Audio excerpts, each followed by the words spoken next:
Hello family, আবার চলে এসছে তোমাদেরকে একটা গল্প শোনাতে। তা আজকের গল্প হলো একজন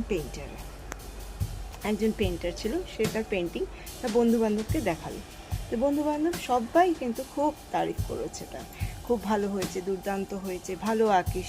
তো সবাই এত তারিফ করেছে বলে পেন্টারের একটুখানি ডাউট হলো কি সবাই কি সত্যি বলছে না মিথ্যে বলে, আমার বন্ধু বলে। তো সেটা যাচাই করার জন্য ও আরেকদিন একটা পেন্টিং করে রাস্তায় রেখে দিয়ে আসলো, আর সেখানে একটা মেসেজ ছেড়ে দিয়ে আসলো কি যদি আমার পেন্টিংয়ে কোনো ভুল হয়ে থাকে তো ওখানে ক্রস মার্কিং করে দিই। যথারীতি রেখে ও বাড়িতে চলে আসলো। বিকালবেলা যখন ওই পেন্টিংটাকে দেখতে গেল তখন দেখলো পেন্টিংটার মধ্যে প্রচুর ক্রস মার্কিং রয়েছে।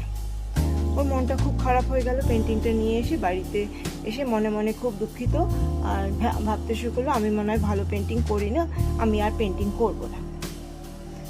ওদেরই এক বন্ধুদের মধ্যে যখন এটা জানতে পেরেছে কি বন্ধু আর পেন্টিং করবে না বলে ভাবছে, তখন ওকে বলল কি তুই এক কাজ কর, এইটা নিয়ে মন খারাপ করিস না, তুই আরেকটা পেন্টিং করে এবার মেসেজটাকে একটু পাল্টিয়ে দে। কি মেসেজ লিখবো?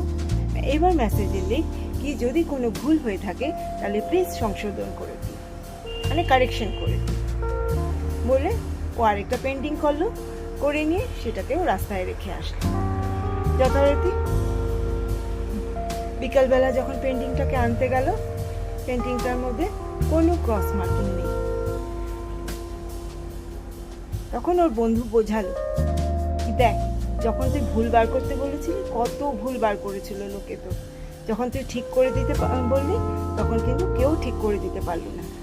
তাই আমরা অন্য উপরে জাজমেন্ট খুব শীঘ্র করে ফেলি কি ও এটা ওর ভুল ত্রুটি সব খুদ বার করি, কিন্তু সেটা ঠিক করে দিতে পারি না। তো এরকম বন্ধুদের সাথে বসা ওঠা করো যারা তোমাকে ওঠাতে হেল্প করবে, নাই নিচে নামাতে। এই বলে আজ আসি, আবার কোনো গল্প নিয়ে হাজির হব।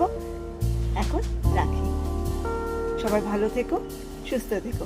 আর যদি আমার গল্প ভালো লেগে থাকে প্লিজ একটু কমেন্টস করে জানিও।